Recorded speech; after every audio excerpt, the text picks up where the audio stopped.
y todas, soy Marta Esteban Miñano y esto es Animales con Derechos. Hoy vamos a hablar de educación, en particular la educación en empatía hacia los animales. Muchos de nosotros hemos podido observar la atracción y la empatía natural de los niños y niñas hacia los animales. Es súper común observar a un bebé alargar sus bracitos hacia un perro, un gato o cualquier otro animal con el que se encuentre. De la misma manera, es común ver cómo los niños se entristecen, se angustian y se preocupan cuando observan el sufrimiento de un animal. Recuerdo claramente, cuando documentábamos corridas de toros, a los niños desconcertados, cuestionando a sus padres con gesto de angustia que por qué sangraba el toro o por qué lo mataban, y a los padres diciéndoles que no les duele o que habían nacido para eso. Igualmente, una enorme mayoría de niños y niñas de temprana edad elegirían no comer animales si supieran el sufrimiento que hay detrás. Sin embargo, algo sucede durante su crecimiento que parece enfriar esta sensibilidad, en algunos casos hasta hacerla desaparecer. Demasiado a menudo, esos niños sensibles y empáticos se convierten en adultos indiferentes que aceptan la explotación animal y ciertas formas de maltrato como algo natural y que incluso llegan a disfrutar con la caza o la tauromaquia. ¿Qué hemos hecho mal para que esto sea así? ¿Y qué beneficios proporcionaría a los niños y niñas haber respetado y mantenido su empatía hacia los animales? ¿Y cuáles son las consecuencias de perderla? Esto y mucho más vamos a analizar hoy de la mano de expertos que han trabajado y trabajan muy duro en España y México para enmendar esta situación e introducir en la educación de nuestros niños y niñas la empatía hacia los animales para su beneficio y el de toda la sociedad.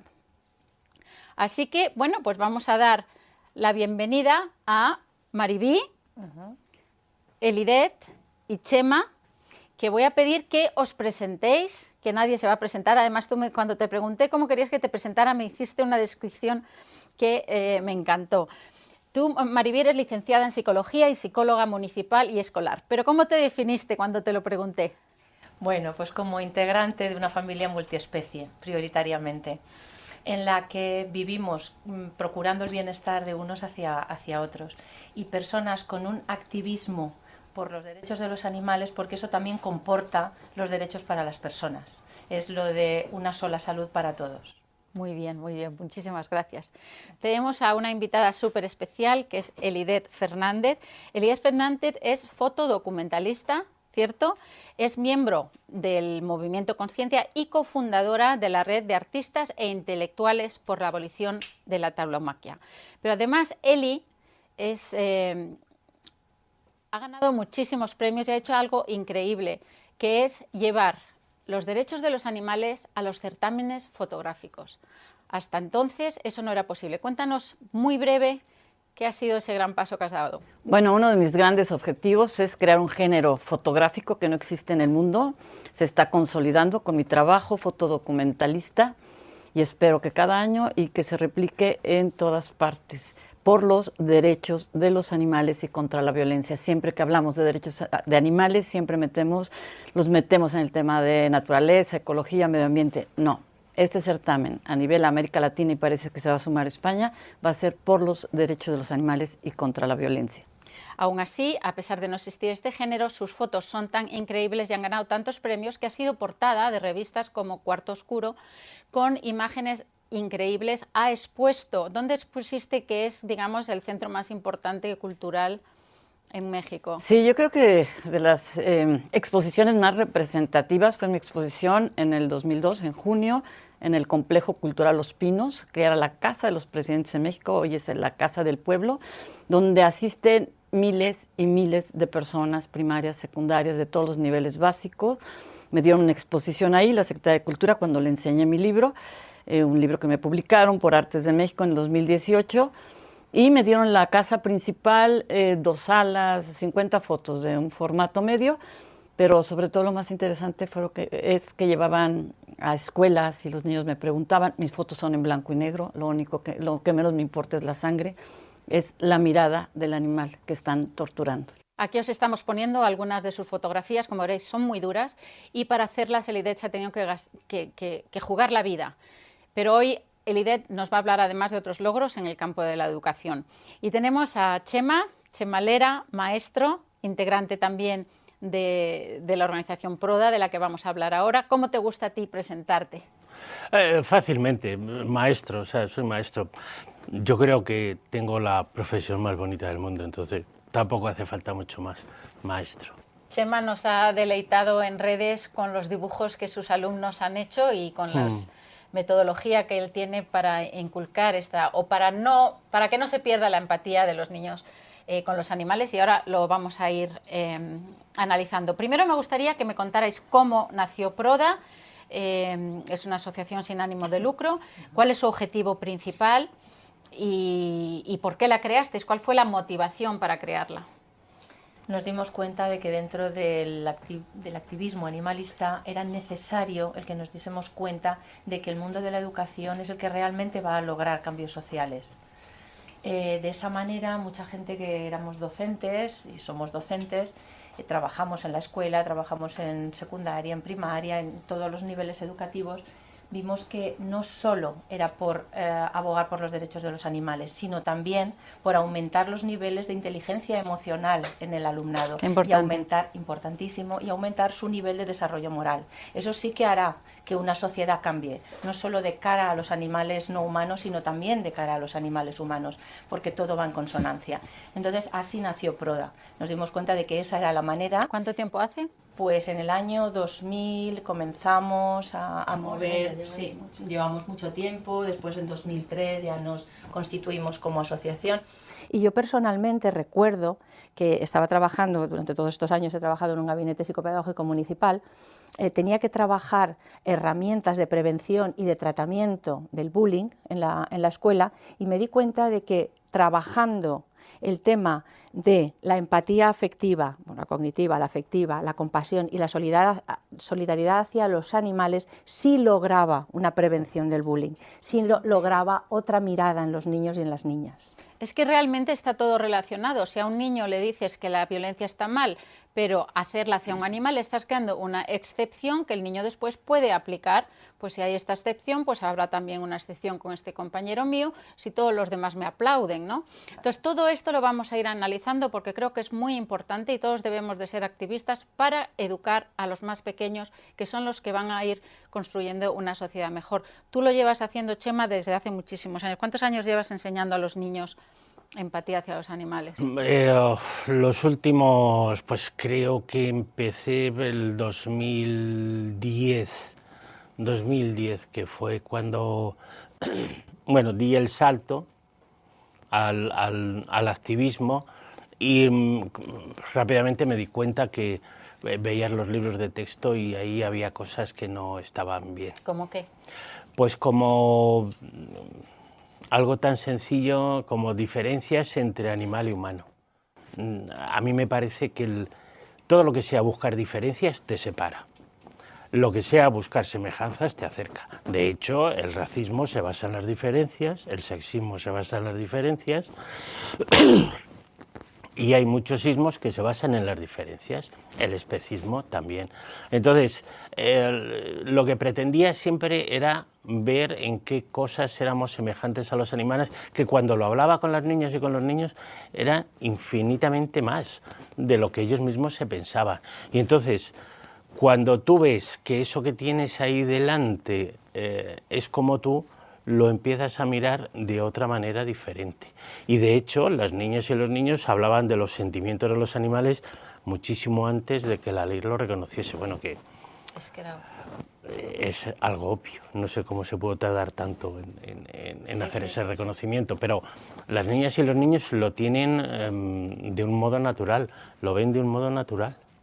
Un familiar mío me contaba que cuando era chiquitito, es una persona mayor, tenía un cabrito que era su amigo y que le adoraba y que jugaba, hasta que su padre incluso no solamente le regañó, sino que verdaderamente le castigó, le dijo que él no podía jugar con ese animal y le enseñó que ese animal era para comérselo. A partir de ahí, tanto él como sus hermanos era muy normal que les mandaran a él a matar el animal de granja que se fuera a comer, ¿no? Pero sí que vemos que inicialmente esa no era su postura natural. Y entonces yo os quiero preguntar, una pregunta que para mí me parece muy interesante, que es, ¿son empáticos los niños por naturaleza hacia los animales? Sabemos que son empáticos hacia las personas porque hay una serie de estudios en los que se ven que niños muy chiquititos, incluso bebés, cuando ven que dos se ayudan sonríen, cuando ven que dos se atacan se angustian. Entonces son empáticos por naturaleza, pero ¿son empáticos hacia los animales? Sí, esa misma localización cerebral de la empatía hacia los cercanos también se traslada hacia los animales no humanos. A eso se le llamó el concepto de biofilia, está también constatado, está estudiado, se han hecho investigaciones en esa línea, y cuando esa progresión no se ve interrumpida por la cultura, o sea, por los mandatos de la gente con quien tienen esos vínculos de apego, que suelen ser mamás, papás, familia y tal, cuando no se ve interrumpida, continúa. Y entonces sí desarrollan convenientemente esa moralidad o esa ética de la que estamos hablando, esa inteligencia emocional que les ayuda a llegar a una solidaridad que también impediría los conflictos no resueltos entre humanos y que se resuelven de manera violenta. Muy bien. ¿Tú lo has constatado que son empáticos por naturaleza, por lo menos los más chiquitines, antes de que les hayan influenciado padres? Sí, sí, sí, es indudable. Ningún niño le dejas un animal y se le ocurre hacerle nada, sea el animal que sea, ¿eh? Le puedes estar con un perro, con un gato, con el cabrito, con un corderillo, y los animales no van a tender a hacer daño en ningún momento. Luego es la sociedad las que les va inculcando a través de los ejemplos de casa, de los ejemplos sociales, porque tenemos que tener claro que el ejemplo es la herramienta más poderosa de educación.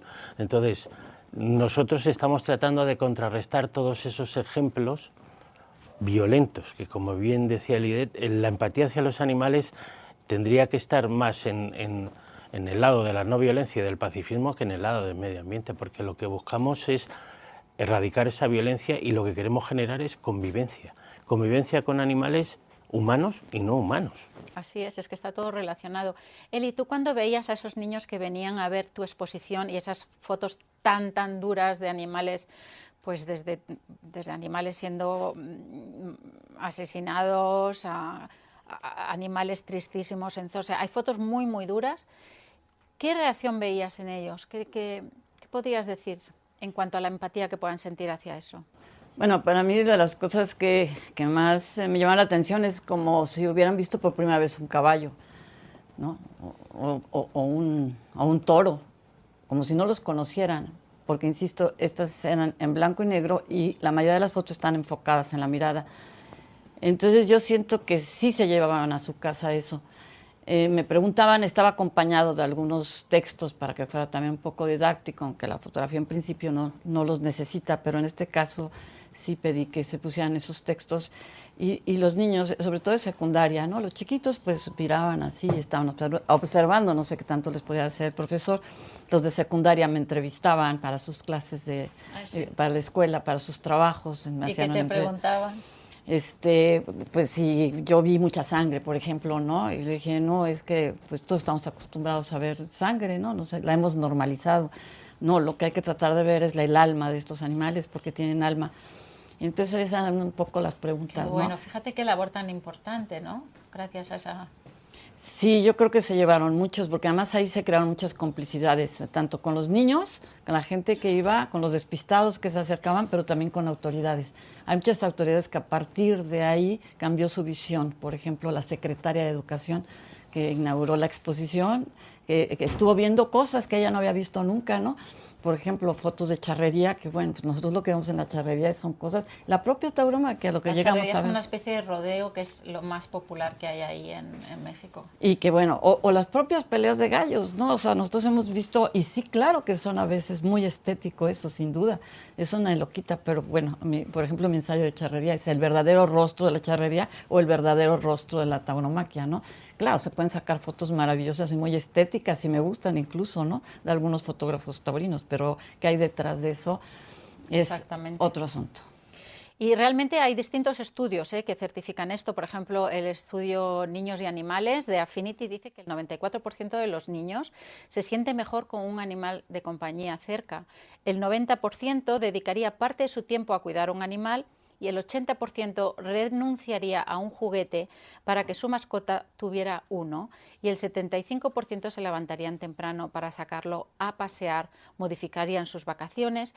En fin, eso es lo que este estudio ha revelado, ¿no? También hay otro estudio también de Sousa y Semiá que dice que sienten una gran curiosidad y afinidad por los animales, o sea que no es una opinión, esto es así. Muy interesante que el 90% de los niños sueñan con animales. Esto los que somos budistas lo sabemos enlazar muy bien por qué, pero es muy interesante, ¿no? Y desarrollar una conectividad emocional y empática con el mundo natural es la base esencial para las etapas posteriores de educación ambiental. Y os puedo contar muchos más estudios, como la percepción de los menores sobre los derechos de los animales. Fijaros qué importante que los menores detectan ya los derechos de los animales. Es una encuesta por World Animal Protection y con niños entre 5 y 16 años en 10 países. Y dicen que el 69% de ellos cree que los animales deberían tener derechos. Una vez hemos dicho esto, creo que ya está bastante avanzado, pero ya sí que me gustaría que me desarrollaseis por qué enseñar empatía a los animales. Y en Proda trabajáis con una hipótesis que dice que un niño que respete a los animales será capaz de respetar a otros seres humanos. ¿Me lo puedes desarrollar? Sí, eso es así por lo que estábamos comentando, que tanto las neuronas espejo como lo que éstas capacitan, como todo el sistema límbico, como la amígdala, es el mismo para todos. Esa compasión se puede desarrollar en esas zonas, se desarrolla por círculos concéntricos dentro del entorno. Es decir, que si lo tienes para uno, los tienes para el resto. No hay dos zonas en el cerebro para la empatía a los animales y la empatía a las... Exactamente, a menos que sea interrumpido culturalmente por una educación que va contraria a esto. Si un niño o una niña entra en disonancia cognitiva porque desde su familia o desde su entorno cercano, las personas que le cuidan, por el apego y tal, sí que le dan unas instrucciones diferentes, entonces sí que conforma una otredad, una oposición a lo que, y entonces lo resuelve de una manera muy traumática, de tal manera que entonces esos niños y esas niñas pueden llegar a negar sus propias emociones para no sentir esa compasión que desde sus modelos de referencia les han negado, y pueden entrar en conflicto y desarrollar conflictos, desarrollar trastornos como la ansiedad o como la depresión, etcétera, etcétera. Eso puede suceder en diferentes edades. Durante la adolescencia puede incluso abocarles a no desarrollar convenientemente su propia personalidad. Esos factores no se desarrollan de la manera adecuada e incluso puede llegar a tener referentes de grupo de iguales que no le conduzcan precisamente hacia una vida saludable, emocionalmente hablando. O sea, que estamos hablando que la empatía está centrada en el mismo sitio, es decir, si tú desarrollas la empatía va a todos los seres, pero además que si eso se divide o se crea una contradicción, puede generar importantes trastornos dentro de esos... Para evitar la disonancia cognitiva. Sí, porque yo me acuerdo, ¿cómo se llamaba este niño torero que era tan famoso en México? No me acuerdo ahora, Miguelito o algo así. Me acuerdo que en una entrevista él decía: qué pena me da matar a los terneritos, porque son tan buenos, porque claro, a él le hacían entrenar con pequeños animalitos, con bebés bovinos, y él mismo decía, qué pena me da matarlos porque son tan buenos, y terminó justificándolo dentro de su cabeza, pero claramente debió de ser un conflicto terrible, ¿no? Sí. Elidet, una de las cosas por la que se te conoce, además de tu aspecto fotográfico, es que has sido capaz de meterte en las mañaneras del presidente López Obrador en México. Para los que no sepáis qué es, todos los días el presidente dedica unas 2 horas a atender a periodistas que le permite que hagan cualquier tipo de preguntas. Elidet ha conseguido meterse ahí y delante de una audiencia de millones y millones de mexicanos, exponerle y exigirle al presidente López Obrador temas sobre los animales. Aquí nos reímos porque decían, ¿cómo decías tú que ya solamente te hacía falta?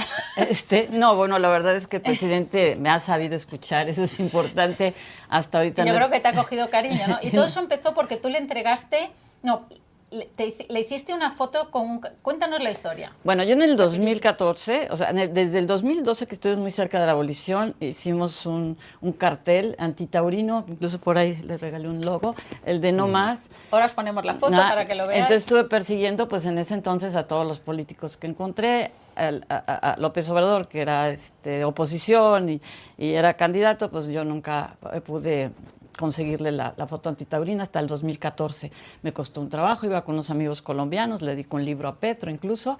Entonces le dije, ahora sí me va a dar la foto, y me la dio con una sonrisa. La gente y con dice, un cartel antitaurino. Con el cartel antitaurino, es icónica esa foto. No sabe dónde se metió. No sabe dónde se metió. Hay gente que dice, no, fue Photoshop, incluso me estuvieron buscando si era original. Yo tengo la foto original con el cartel antitaurino. Yo no me imagino un hombre como López Obrador, ni yendo a peleas de gallos, ni a tauromaquia. Entonces, bueno, de entrada yo sabía que él era empático, pero sobre todo yo sabía que era un luchador social. Yo tenía que expresar que esta era una lucha social por la justicia, por la equidad, como cualquier otra lucha social, por la lucha por las mujeres, etcétera. Pues finalmente tienen muchos puntos de encuentro.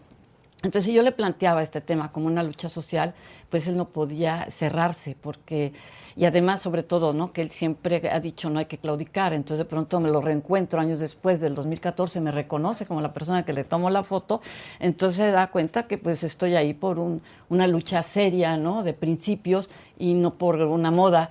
Incluso él ha expresado que ha aprendido mucho en las expresiones, porque bueno, mis preguntas han sido un poco largas, pero es que tenía que dar este contexto, ¿no? A él le gustan los contextos, ¿no? A los otros periodistas. Además le entregaste el libro de Artes de México con todas esas fotografías tremendas, Cuando ¿no? fue a mi pueblo, donde tengo un pequeño santuario, iba a ir ahí, dije, no lo puedo dejar salir libre de aquí, con mucho trabajo. Tengo una foto que no sé cómo tomé yo misma, entregándole el libro, y Revocar el silencio, publicado por una editorial muy importante, Artes de México.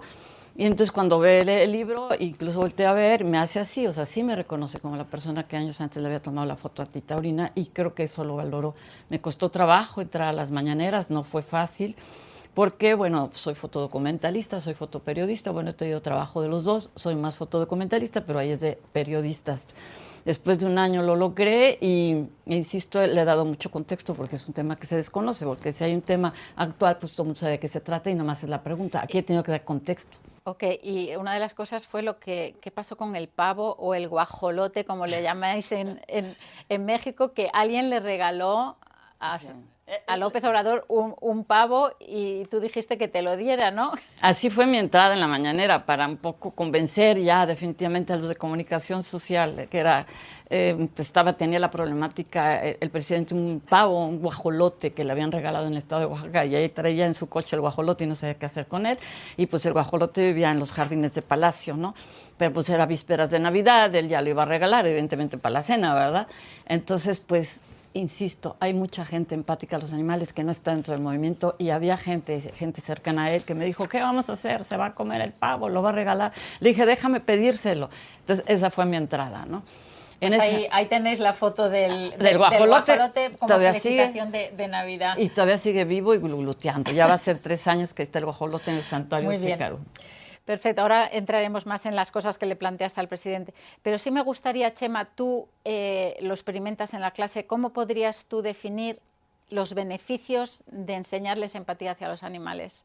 ¿Qué es lo que has observado en ellos en el momento en que tú les enseñas esto? Cuando hablas del tema cuando hablas de animales y hablas en sentido positivo, no en el sentido académico que con leyes anteriores hemos tenido de los animales, te lo agradecen muchísimo. O sea, abren los ojos, les vas a contar cosas que ellos intuyen y que tú les vas a aseverar. Entonces, la atención la tienes casi ganada. El trabajo que hay que hacer con ellos es muchas veces más de afirmación de lo que ellos sienten que de plantearles cosas diferentes. Yo siempre les pregunto, ¿vosotros dónde creéis que está mejor un pez? ¿En una pecera o en el mar? Nunca.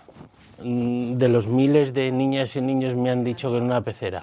O les dices, ¿dónde está mejor un pájaro? ¿En un árbol o en una jaula? Y lo tienen bien claro, lo tienen bien claro. Entonces, Además es bueno porque esto después ellos se lo llevan a casa, entiendo, ¿no? sí. Que es un poco como lo que pasó con el reciclaje, que nadie reciclaba hasta que los niños dijeron a los Sí, padres que sí, reciclaran. sí. Aquí no solamente estás educando a los niños, ¿cierto? Sí, pero sí que es verdad que tenemos cuidado para no generar la disonancia cognitiva que decía Mariví. Nosotros siempre estamos en el lado positivo de la empatía hacia los animales. Siempre hablamos en positivo de los animales y no hablamos en contra de nada. Claro, porque si no En después contra tienes de a los nada. padres en contra Claro, pero y les creas un conflicto a los niños. yo hablando de los animales de forma positiva, hablando de las emociones, bueno, ellos luego te cuentan sus anécdotas y eso, pues te pasan cosas curiosas como un día que llegaron un lunes y me dicen, eran niños de quinto, me dicen, Chema, que ha venido un circo al pueblo, pero no te preocupes, que ya hemos ido a mirar y no tiene animales. Entonces, bueno, de esas cosas te pasan muchísimas. Y yo no les digo nada a favor ni en contra de los circos ni de nada. No, pero es muy fácil que una vez que ellos entienden que los animales tienen sentimientos, que el animal es como su compañero, que lo que tratamos es de no generar violencia, que es muchísimo más agradable y muchísimo más entretenido abrazar que pegar, tanto al animal como a la compañera o al compañero, y lo entienden fácilmente. Lo único que hace falta es que luego el ejemplo social nos acompañe. Desgraciadamente ahí es donde, tanto para los animales como para los compañeros, si son de otro país, de otra religión, ¿sabe? Hay veces estamos en un momento social tremendo, pero ellos lo entienden perfectamente y se nota como las niñas y los niños que son más empáticos con los animales son más solidarios, muchísimo más. Qué maravilla. Y cómo ellos van extrapolando, ¿no? Y llegando a otras conclusiones que igual tú no les has podido decir directamente. Eli, tú una de las cosas que le comentaste al presidente son las ramificaciones que tiene enseñar a los niños a respetar a los animales, y en particular estabas hablando de la urgencia de atender un asunto de perros y gatos, ¿no? ¿Qué beneficios le contaste tú ahí en ese sentido de que no era solamente ayudar a sus perros y gatos, sino que se estaba ayudando violencia, medio ambiente? ¿Nos puedes resumir un poquito? Sí, obviamente fueron diferentes puntos. Insisto, yo no soy experta ni en violencias ni en pedagogía, pero bueno, sí al menos en mirar, ¿no?, las cosas a mi alrededor. Desde luego me informo, vi los pros y los contras, muchos contras que yo aprendí, por ejemplo, desde la contaminación, la falta de empatía con los animales, porque además dentro de la familia, cuando hay falta de empatía, pues se ha visto que hay violencia intrafamiliar, yo misma lo he descubierto. Fueron varios puntos, ¿no? En conclusión le dije, presidente, esto se tiene que tratar como usted ha tratado los problemas de este país, desde las raíces, ¿no? Y las raíces es la educación. Entonces, ojalá usted me pueda dar instrucciones de una reunión con la secretaria de Educación. Entonces, inmediatamente accedió, inmediatamente la secretaria de Educación, al día siguiente yo ya tenía reunión con ella. Ahora vamos a ver lo que salió de esa reunión. Pero para resumir también o cerrar este campo de los beneficios de enseñar empatía a los niños, el estudio Animal Abuse and Youth Violence, que es la violencia juvenil y el maltrato hacia los animales, del Departamento de Justicia de Estados Unidos, llegó a las siguientes conclusiones, y es que el sentido de la empatía hacia los animales es un puente hacia una mayor empatía hacia los demás seres humanos. Estamos hablando de un estudio del Departamento de Justicia de Estados Unidos, haciendo que la violencia hacia otros humanos sea menos probable. Enseñar a los jóvenes a adiestrar, cuidar e interactuar con los animales reducirá cualquier propensión que puedan tener a la agresión y a la violencia, y la interconexión con los distintos tipos de abuso, como el abuso y abandono infantil, la violencia y el maltrato animal. Es decir, que, y como sabéis también, se considera el maltrato animal como un crimen de primera categoría que precede a otro tipo de crímenes, o sea que es de gran interés. Como nos decía Nuria Querol, la relación entre la violencia hacia los animales y otros tipos de violencia está más que demostrada. Vamos a seguir ahora con uno de los grandes logros de Proda, que realmente han hecho historia porque su fantástico trabajo consiguió que en la nueva ley de educación, la LOMLOE, o como se conocía la ley CELA, se incluya la educación en la empatía hacia los animales. ¿Es así? ¿Nos puedes contar cómo conseguiste ese logro con un ministerio socialista. Bueno, el logro fue de la ABDA, realmente. Entonces nosotros como... La ABDA, que es la Asociación de Parlamentarios. Ellos dijeron que abrieron de parlamentarios animalistas por los derechos de los animales. animales. Ellos abrieron la puerta y vosotros entrasteis como expertos, ¿no? Entonces, exacto, entramos como expertos, algunas asociaciones. Nosotros vimos que en toda la documentación habida y por haber, en todas las investigaciones, íbamos por esa misma línea. Era idóneo el campo de la educación porque era lo que realmente podía prevenir el maltrato y, como bien has dicho, no solo hacia los animales, sino también hacia el resto de seres sintientes que somos los humanos, y eso iba a mejorar nuestra sociedad. Lo entendieron, las autoridades lo entendieron y por eso entró en la LOMLOE. Costó mucho, nos documentamos muy bien, hicimos nosotros también estudios al respecto, aplicamos programas educativos en centros escolares para que no pudiera nadie aducir que los resultados de las investigaciones no se podían extrapolar porque eran poblaciones diferentes a las nuestras. Pues no es así, también lo hicimos en poblaciones nuestras, con niños y niñas en el entorno y tal, todo bien riguroso, y nos dimos cuenta de que todas estas investigaciones volvían a obtenerse con los mismos resultados que habíamos tenido con ellas. Y claro, evidentemente no tuvieron más remedio que reconocer que la razón estaba del lado de la empatía y de las emociones como la compasión, padecer con, y de las actitudes como la solidaridad. Y eso es lo que constituía... Que no era por los animales, exacto, que era por las personas, ¿no? Eso constituye la conducta prosocial. Por eso siempre decimos, y se ha dicho tantísimas veces por parte de muchos especialistas, que si queremos terminar con las guerras tendremos que empezar por los colectivos que para niños y niñas pueden ser victimizables o sujetos de protección, y ellos puedan elegir según su desarrollo moral. Ok, ¿y qué incluye? ¿Me puedes dar algunos ejemplos de lo que se ha incluido en la ley? Porque creo que hay para educación infantil se han incluido unas cosas, para primaria otras, para secundaria otras. Dependiendo de su nivel evolutivo y dependiendo de la psicopedagogía. En función de eso se estudió cuáles eran los conceptos idóneos y los niveles idóneos, que ahora te comentará más Chema porque sabe más, el maestro es él.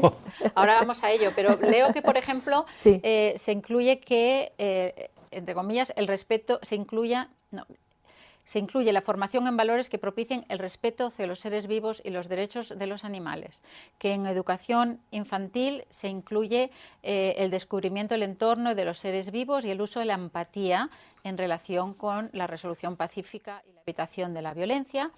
En primaria, conocer y valorar los animales más próximos para favorecer la empatía y su cuidado, y en la secundaria, el cuidado, empatía y respeto hacia los seres vivos, especialmente los animales. ¿Nos puedes extender y explicar un poquito esto? Sí, lo que has comentado son los objetivos de cada etapa. Y hay objetivos tanto en infantil como primaria y secundaria. En bachillerato, aunque no hay objetivos específicos, pero sí que hay tratamientos en determinadas asignaturas. Algo muy importante son, por ejemplo, los fines. Los fines de la LOMLOE, los fines es aquello que inspira toda la ley. Sí. Y es aquello a lo que además hay que tender. Y dentro de los fines, y además en un apartado que es significativo, me vas a permitir que te lea, son 4 líneas. Sí. La formación es el fin, el apartado E dentro de los fines. La formación para la paz, el respeto a los derechos humanos, la vida en común, la cohesión social, la cooperación y solidaridad entre los pueblos, así como la adquisición de valores que propicien el respeto hacia los seres vivos y el medio ambiente, en particular al valor de los espacios forestales y el desarrollo sostenible. Claro, es que yo creo que está totalmente relacionado. O sea, ¿cómo podemos pedir a los niños que respeten el medio ambiente sin pasar por la base de que en ese medio ambiente viven otros seres sintientes que tienen derecho a vivir? Quizá sería más conveniente empezar a desarrollar esa empatía a los que viven en ese medio ambiente en vez de algo abstracto como es el medio ambiente, ¿no? Sino cuida la casa de los demás como te gustaría que cuidaran la tuya. Así es. Y luego estos fines se van, bueno, dentro de de los fines se habla explícitamente de los derechos de los animales. Y se mencionan así derechos. Se mencionan los derechos de los animales, sí. Los derechos que aquí que es que no me lo he saltado. Los nervios de las cámaras. Es único en España, porque realmente en el resto de países se hablan de protección animal, bienestar animal. Y esto es como pobrecitos, vamos a protegerlos. No, aquí estamos hablando de derechos animales. De los derechos de los animales. Es que hay una cosa que la ley recoge muy bien y es algo que es la primera vez que pasa. Y aparte de, bueno, es la primera vez que se recoge el tema de la empatía hacia los animales, pero ha coincidido en el tiempo el reconocimiento por parte del Código Civil de que los animales son seres sintientes con esta ley. Es la primera vez que pasa. Normalmente las leyes de educación van 15 o 20 años por detrás de lo que está pasando tanto a nivel legislativo como a nivel social. Y esto, lo que ha pasado aquí también es parte y es triunfo de la sociedad, de cómo estamos evolucionando y cómo hemos ido evolucionando, además de todo el trabajo que hizo la ABDA. Pero también la presión social ya se empieza a notar y empieza a ser palpable.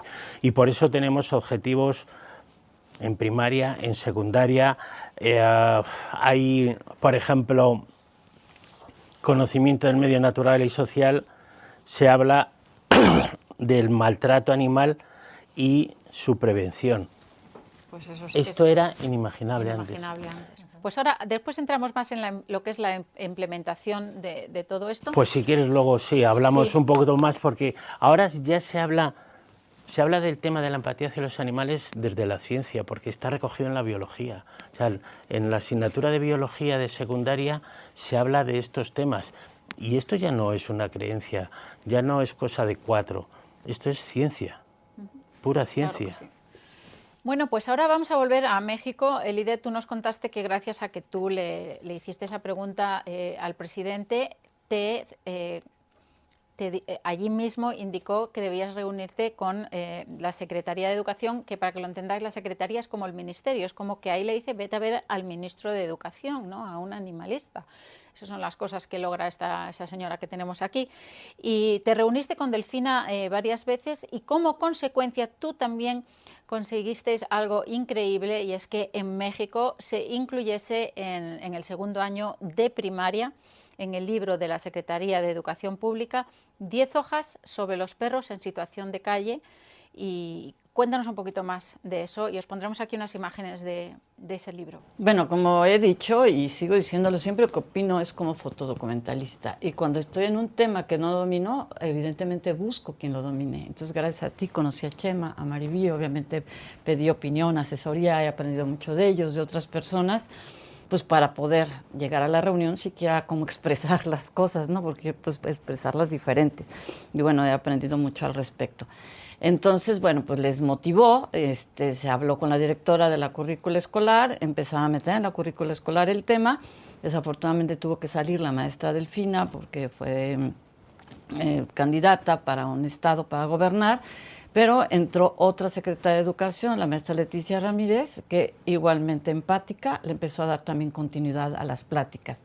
No se quedó en suspenso, pero sí faltó tiempo para poder posteriormente revisar, digamos, los contenidos, ¿no? Sin embargo, o impulsar más contenidos. Sin embargo, de pronto ya cuando se publicaron los nuevos libros de texto de lo que llama este gobierno la nueva escuela mexicana, un libro sin recetas, o sea, me encuentro que se habían incluido en el segundo grado de primaria, en el libro de proyectos comunitarios, el tema de perros en situación de calle. 10 páginas le dedican a este libro. Evidentemente no manejan el lenguaje al 100% como a nosotros nos hubiera gustado, porque ese es otro tema, entre maestros, saber usar el lenguaje y empezar a quitar muchas cosas que tenemos ahí en nuestro lenguaje, siempre siendo despectivos con los animales. Pero bueno, en su mayor parte de estas 10 páginas, pues hablan ya de derechos animales, ya mencionan la frase, ya mencionan cuál es la problemática, ¿no? Y es un llamado incluso que yo estoy haciendo a los activistas y a los protectores que de repente ya no pierdan mucho de su tiempo, no todos con las autoridades, sino que se vayan directamente a las escuelas. Ya no hay de tocar a ver si me dan permiso de dar una plática, ahora ¿no? Tienen que dar permiso gracias a este trabajo. No, pues es que les estás ayudando a llevar este proyecto en la escuela. acabo de estar en un lugar donde ya están haciéndolo. Y a mí me sorprendió mucho porque en el libro realmente no les adoctrinan, digamos, no les dicen las cosas, sino le dicen ¿qué son los derechos de los animales? Y los niños lo tienen que buscar, ¿no? Pero también se habla de esterilización, se habla de los cuidados veterinarios, se habla de adopción, y esto es importante porque sabéis que México es de los países que más perros en situación de calle tiene. Entonces, esto es uno de los logros y no ha sido el único. Te vamos a preguntar porque a través también de las mañaneras conseguiste una reunión con la Secretaría de Seguridad, que es digamos como si fuera el Ministerio del Interior aquí. Y de ahí también conseguiste un decálogo. Cuéntanos qué es esto. Bueno, evidentemente con toda la argumentación sobre la relación de crueldad animal y criminalidad, pues tenía que llamarle la atención al presidente. Yo creo que a todos nos interesa mucho la cuestión de seguridad. Entonces dio instrucciones él a la Secretaria de Seguridad y Protección Ciudadana de tomar el tema, lo cual se han hecho dos foros muy importantes, no dirigido a la comunidad animalista, no dirigido a fiscalías, a presidentes municipales, a gobernadores, sobre cómo prevenir el delito a partir de reducir los índices de crueldad animal. En el último que fui, muchos presidentes municipales, más de 100 levantaron la mano para adherirse a un decálogo que expidieron. Los presidentes municipales son los alcaldes de ahí. Los alcaldes de cada estado, ¿no? Entonces conformaron un decálogo, o sea, 10 puntos muy importantes como una forma de prevención del delito, lo cual pues se sumó la primera gobernadora de uno de los principales estados, muy grande y problemático, de abandonos de perros incluso y de muchas otras cosas más, que es el Estado de México. La nueva gobernadora ya se sumó a este decálogo, que si no es obligatorio, sí va a ser motivacional. O sea, ¿qué estás haciendo, no, en la seguridad de tu estado o de tu municipio? Estás cumpliendo con estos 10 puntos independientemente de lo que tienes que cumplir para dar seguridad a la gente. Entonces, pues va a ser un punto de que si no los cumplen, no están proporcionando la seguridad al 100%, o no están haciendo todos los esfuerzos para que gente viva segura, porque ya sabemos la relación que existe entre crueldad animal y criminalidad. Y hay un municipio que lo ha firmado también recientemente, ¿no? Este municipio, lo que pasa es que ellos ya llevan trabajando hace tiempo, es un municipio del estado de Monterrey, fuimos a verlo. Escobedo, el municipio de Escobedo, incluso tienen un sistema integral muy interesante de sobrepoblación de perros y gatos, ¿no? Una cosa que yo he puesto énfasis en todos es que poniendo los pros y los contras, pero partiendo de cero, pero absolutamente cero matanzas. No se puede matar un animal sano.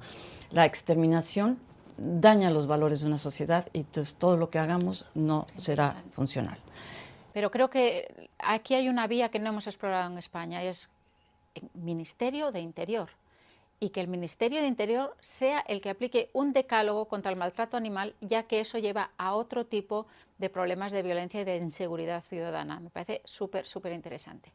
Ahora me gustaría volver a la aplicación de todo vuestro trabajo a través del profesorado. Vosotros tenéis un proyecto que es proyecto de formación del profesorado. ¿Me puedes dar un resumen de lo que hacéis y sobre todo cualquier profesor o padre que le esté interesando este tema, dónde puede bajarse los recursos para poder implementarlo?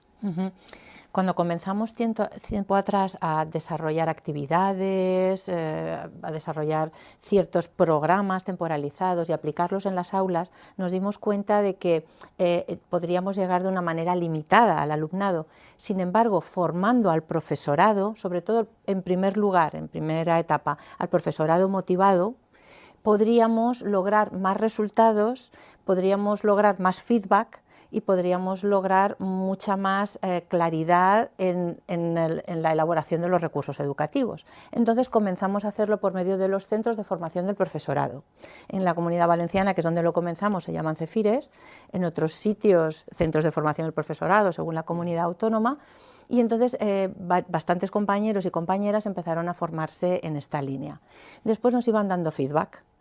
Y nos dábamos cuenta de que todo abundaba en la misma línea que desde el principio la hipótesis que habíamos formulado y que tantas investigaciones nos estaban refrendando seguían en la misma línea, y todos notaban unos resultados también muy esperanzadores y también muy fehacientes porque se lograba esto.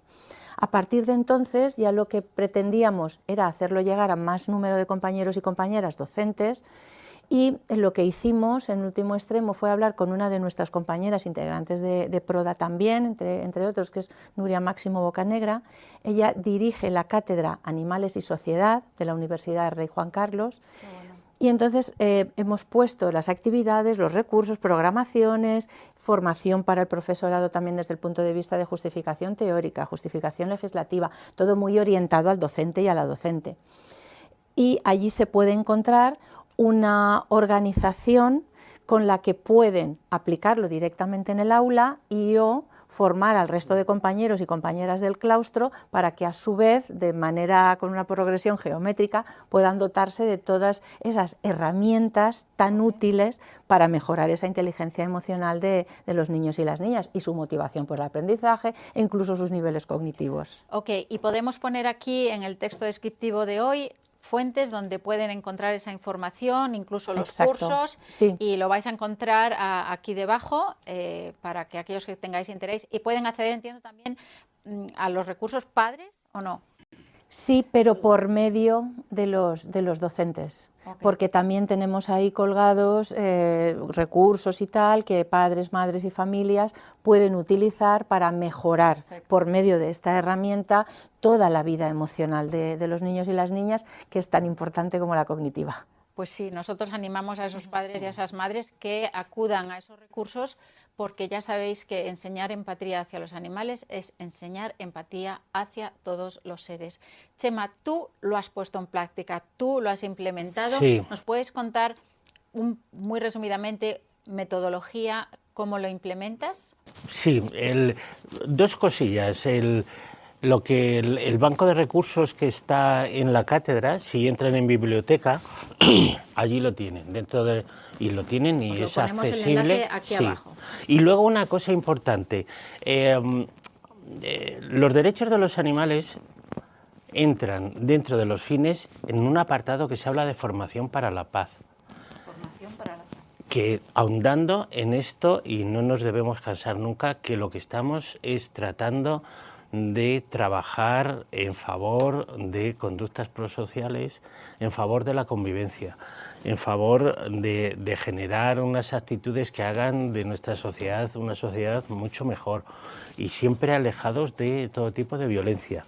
Y fijaros, en filosofía, uno de los contenidos que se trabaja, grandes cuestiones éticas de nuestro tiempo: desigualdad, pobreza, igualdad efectiva de derechos entre hombres y mujeres, la guerra, terrorismo y otras formas de violencia, los derechos de la infancia, la discriminación y respeto a las minorías, los problemas ecosociales y medioambientales y los derechos de los animales. Fíjate, o sea que es una enseñanza transversal, no es que tengan una Claro. asignatura, sino que No. todas las asignaturas deben introducirlo, vigilar el lenguaje. No lo trabajan todas, pero sí una gran parte. En educación física, por ejemplo, se habla del respeto de la naturaleza. Cuando tú sales al campo, del respeto de los seres vivos y de los animales, del cuidado de los entornos. En biología se habla en secundaria de la sintiencia, semejanzas y diferencias entre seres sintientes y seres vivos no sintientes. Entonces se van tocando diferentes asignaturas, no todas, porque por ejemplo en la ley no se recoge en la asignatura de lengua nada, y sin embargo habría para dar y tomar. Pero bueno, volviendo a lo que me preguntabas, ¿cómo se implementa? Yo lo suelo implementar de una manera muy sencilla, y es con el salvaarañas o el salvainsectos. En vez de pisarlo, ¿no? Sí, es un cono que hacen las niñas y los niños, esto, ¿sabes? Da la vuelta. Entonces, cuando nos encontramos un insecto en clase, o una araña, ¿no? Sobre todo con las clases, la primera vez que me encuentro yo con niños y niñas, y empiezan a decir, una araña, y entonces yo les digo, venga, va, apartaros, que esta araña, digo, por lo menos cinturón negro de judo, no os acerquéis. Y entonces les doy tres posibilidades, digo, vamos a ver qué hacemos con la araña. Cogemos el trapo y la damos y la tiramos a la papelera, voy a buscar un fusfus y la envenenamos, o procuramos salvarla de alguna manera, abrimos la puerta, abrimos una ventana, la dejamos ahí. digo, pensarlo durante 10 segundos y lo que digáis hacemos. Y te prometo que lo que se dice se hace. La ventaja, nunca han elegido matar a la araña, siempre han elegido salvarla, pero claro, ¿cómo la salvamos? ¿Cómo la salvamos? Y entonces, pues llega el salvaarañas o salvainsectos, que es eso, es un cono, aquí hay una base de cartulina, se pone, se la tapa a la araña o al insecto, se abre la ventana, se la deja, cerramos la ventana y no pasa nada. Qué bueno, qué bueno. Y así es como se empieza a trabajar. Y además con insectos que son como los que más miedo les podía dar, si ellos respetan eso, ¿cómo no van a respetar a otros? Ya está, es así. Bueno, tenemos que ir... Una anécdota rápida, que es que me hizo mucha gracia. Llega un día el director y me dice, Chema, ven aquí, te voy a hablar contigo. Digo, bueno, ¿qué habrá pasado? Digo, ¿qué ha pasado, Miguel? Me dice, nada, el otro día digo, estamos en una proyección, hay una araña que está en el proyector, voy a coger el trapo. Dice, bueno, menuda la que me ha caído. Le riñeron, ¿no? ¿Qué vas a hacer? No se te ocurrirá matar a la araña, ya verás, te la vas a cargar, vas a ir a Chema, se lo vamos a contar, pero Qué ¿cómo bueno. vas a matar a la araña? Tenías que... Dice, bueno, menuda bronca, dice, dejé ahí sin hacer mucho ruido el trapo que había cogido y seguí la charla. Me encanta. Qué maravilla. O sea, es relativamente fácil ir por este camino trabajando en positivo y trabajando por la convivencia. Lo que tú has dicho es que, mira, que nos da igual que sea feo, que yo también lo soy, pero me da igual que sea pequeño, que sea grande, que sea... que no tenemos por qué hacerles daño. Qué bueno, me encanta, me encanta. Y eso, basado en lo que ha dicho, lo que ha comentado al principio Maribí, que todo se guarda en el mismo cajoncito. Exacto. Y vale para todos. Cuando lo sacas, vale para todos los que tienes alrededor. Qué maravilla, me encanta, me encanta. Así Ya es. vamos a cerrar solamente con un comentario. Eli, nos contabas un caso a veces de la ignorancia, ¿no? Del no saber, que visitaste a un hombre en una zona muy, muy rural, muy empobrecida, que tenía un cerdito. Cuéntanoslo súper rápido para terminar con esa maravilla de historia. Bueno, me invitaron a un área natural protegida nueva, declarada, en Tabasco. Entonces, pues yo con fotografando por todos lados metida, entonces conocí un hombre que vivía como en un solitario, en un pequeño lugar del otro lado del río. Entonces, bueno, fui a acompañar para conocer su casa y todo, una casa muy humilde. Bueno, le salió la perrilla a saludarlo. Se veía una persona muy noble y pues ahí tenía un cerdito muy chiquito, ¿no? Entonces, pues a mí, puedo cargar el cerdito. Y digo, ¿y para qué tienes el cerdito? Pues para, bueno, entre otras cosas me ayuda a limpiarse, come mi comida, me dice, es mi amigo, me ayuda a estar aquí, porque no era un lugar donde tuviera drenaje o cosas así. O sea, lo tenían para limpiar los desperdicios. Pues sus desperdicios de comida y eso, ¿no? La ayudaba. Entonces, es tu amigo, sí. ¿Y qué vas a hacer con el cerdito cuando crezca? Porque era un bebé, ¿no? Un lechoncito. Entonces me dice, no, bueno, pues comérmelo, me hizo la cara, ¿no? Le dije, ¿cómo te vas a comer tu amigo? Le digo, puedes no comértelo, ¿puedo no comérmelo? Se le iluminó la cara y seguimos caminando. Nadie le había dicho que podía no comérselo. Entonces, eso, hay muchas cosas que a la gente no se le ha dicho, que se le ha educado, ¿no? Y ahí estamos, en educarles. Con esto vamos a acabar el programa. Yo creo que durante este programa ha quedado clara la importancia trascendental de la incorporación de la educación en la empatía hacia los animales en el sistema educativo. No se trata de un simple cambio normativo, sino un paso crucial hacia una sociedad más ética y consciente. La normalización del maltrato animal supone la introducción de una excepción al concepto de no violencia, que a menudo los niños y niñas pues no entienden por qué hay esta excepción. Y esto puede llevar a que normalicen otros tipos de violencia también. Enseñar empatía hacia los animales no solo fomenta el respeto hacia otras formas de vida, sino que construye cimientos sólidos para una sociedad más justa, un planeta más sostenible y un mundo más pacífico. La empatía hacia los animales no solo es un acto ético, es una herramienta preventiva contra la violencia y una contribución al bienestar medioambiental. Con este programa esperamos haber aportado luz y recursos para que profesores, familias e instituciones públicas avancen en este camino. Y lo hemos hecho gracias al extraordinario trabajo de personas como Maribí, como Chema, como Elidet y otras muchas personas que conforman también PRODA.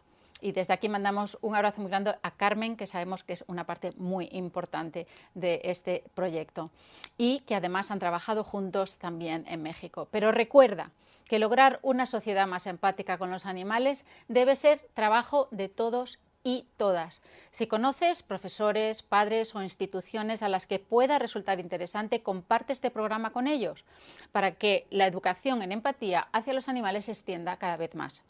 Recordad que este es vuestro canal. No dudéis en dejar vuestras preguntas y sugerencias en comentarios. Y si os ha gustado este programa, por favor dale a me gusta y suscríbete al canal, porque cuanto más crezcamos como canal, más lejos podremos llevar la voz de los animales. Somos Animales con Derechos, uniendo causas, conectando derechos. Hasta pronto.